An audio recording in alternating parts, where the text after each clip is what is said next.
gars, bon bah on se retrouve aujourd'hui pour un nouvel épisode. Donc là aujourd'hui c'est vrai que j'ai reçu pas mal de messages sur Insta ces derniers temps. Je me suis dit que d'habitude c'était le premier épisode de chaque nouvelle série.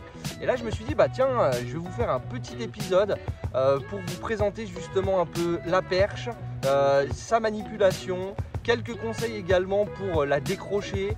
Et également sa remise à l'eau, ça c'est quelque chose de très important à mes yeux. Je vois beaucoup de choses passer sur les réseaux sociaux et ça me tenait à cœur de vous donner quelques conseils sur ce sujet. Donc je te dis allez, let's go et bon visionnage.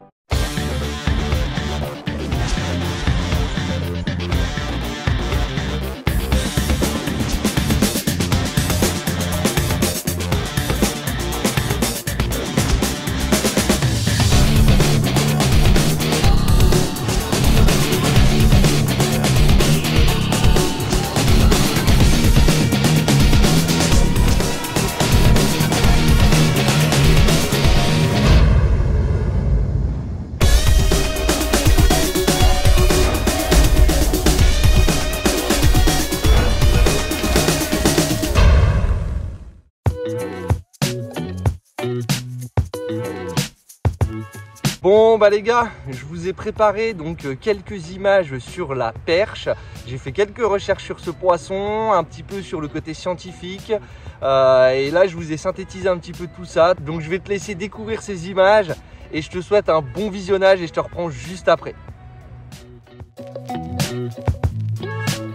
Parmi les nombreux habitants de nos lacs et rivières, il y en a un qui attire l'attention par ses couleurs, son comportement, c'est la perche commune, appelée Perca fluviatilis. Découvrons ensemble ce poisson fascinant. Ce poisson d'eau douce, il est reconnaissable déjà avec ses rayures sombres, verticales et des nageoires qui sont orangées. On peut dire que c'est un véritable bijou aquatique. En moyenne, on a des poissons entre 15 et 30 cm et on peut avoir des poissons qui peuvent atteindre plus de 50 cm pour un poids de plus de 2 kg, qui est vraiment impressionnant et je pense pas que vous me direz le contraire. Sa nageoire dorsale, elle est dotée de piquants et c'est l'une de ses caractéristiques les plus frappantes. Elle va servir à se protéger des prédateurs. La perche est également un redoutable prédateur. Elle va chasser en groupe, formant des bancs qui sont organisés pour capturer des proies comme des petits poissons, des insectes aquatiques ou encore des crustacés comme des écrevisses. Une vraie stratège aquatique, mais attention, la qualité de son habitat est essentielle. La perche commune, elle est sensible à la pollution et à l'eutrophisation. C'est des phénomènes qui vont déséquilibrer nos écosystèmes aquatiques. C'est vrai qu'en plus de ça, aujourd'hui, je trouve ça dommage, mais il n'y a aucune réglementation nationale au niveau de la pêche pour la protéger aussi. Par conséquent, elle est très prisée par les pêcheurs pour sa chair délicate. La pratique du no-kill, elle est encouragée pour préserver cette espèce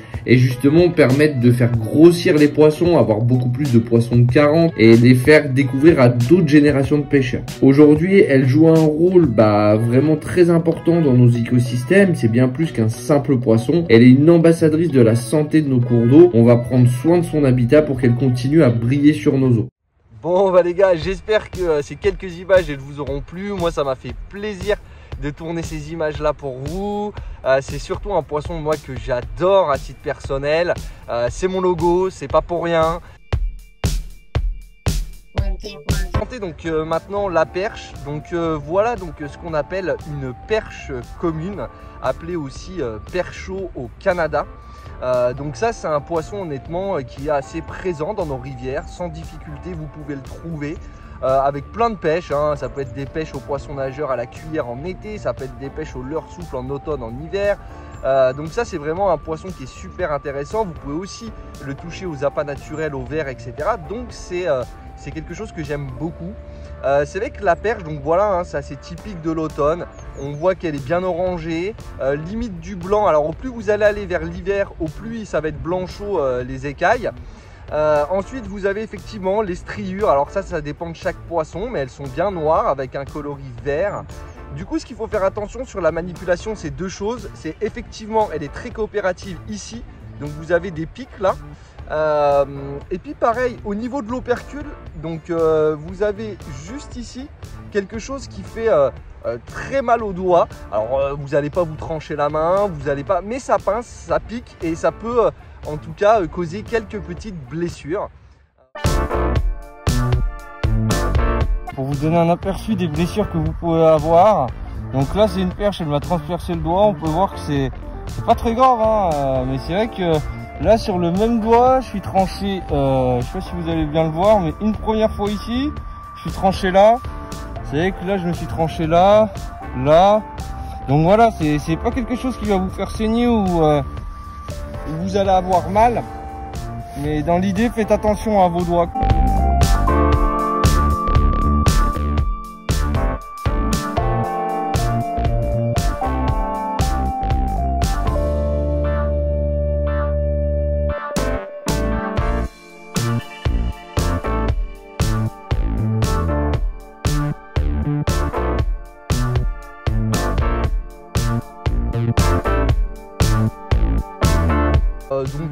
Voilà le côté un peu manipulation, parce que c'est vrai que quand vous les tenez comme ça, elles peuvent bouger. C'est très joli sur la photo par contre, mais moi je vous conseille vraiment de les tenir comme ça les anesthésie en fait, et donc vous allez pouvoir les tenir et vraiment ne pas leur casser la mâchoire. Ça c'est quelque chose de très important. C'est pareil, quand vous allez arriver en automne, je trouve que c'est important de les garder ou en épuisette ou en bourriche, parce qu'elles vont émettre des phéromones de stress. Donc du coup ça c'est des poissons, encore une fois, vous ne les remettez surtout pas à l'eau. Bourriche, épuisette, vous faites attention qu'il y ait assez d'eau pour qu'elle soit bien oxygénée, et honnêtement vous verrez votre spot, vous pourrez faire des touches supplémentaires grâce à ça.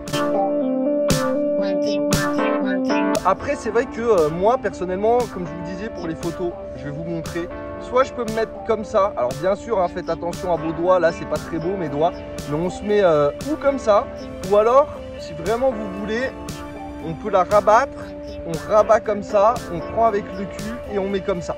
Donc voilà un petit peu les conseils au niveau de sa manipulation, les conseils au niveau pour la prise de photos. Ça c'est quand même le b.a.-ba justement quand vous allez aller pêcher la perche. Voilà, c'est aujourd'hui en tout cas moi je m'éclate à la pêche. J'ai fait je pense pas loin de 15-20 poissons là. Les conditions sont vraiment pas évidentes, mais en tout cas c'est un poisson qui à mes yeux vous procurera beaucoup de sensations les gars.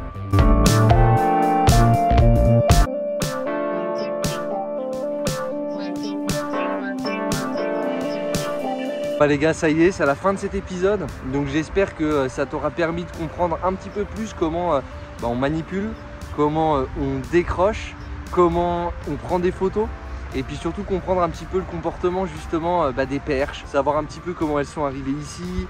Moi c'est vraiment un poisson qui me fascine depuis que je suis gamin. C'est le premier poisson que j'ai capturé au leurre, et pour l'anecdote, c'est un poisson que j'avais capturé en fait avec ma mère. Je faisais le con et j'attrapais des algues, et à un moment donné j'ai fait une perche. Et c'est vrai que ça m'a jamais quitté, j'adore ce poisson. Et c'est d'ailleurs un poisson où j'ai fait quasiment 3 sessions pleines à le traquer. Donc vraiment je m'étais éclaté, il n'y a pas d'autre terme. Donc voilà les gars, j'espère encore une fois que cet épisode il vous aura plu, qu'il vous aura appris un certain nombre de choses. La prochaine fois en tout cas, c'est toi qui auras ces perches là au bord de l'eau. Prends-en soin parce que c'est l'avenir de nos rivières. Donc écoute, n'hésite pas à liker, à partager, à t'abonner. Et moi je te souhaite une bonne journée ou une bonne soirée en fonction de l'heure à laquelle tu verras cette vidéo. Et je te dis bye, à la prochaine, porte-toi bien. Allez, ciao les gars, bye.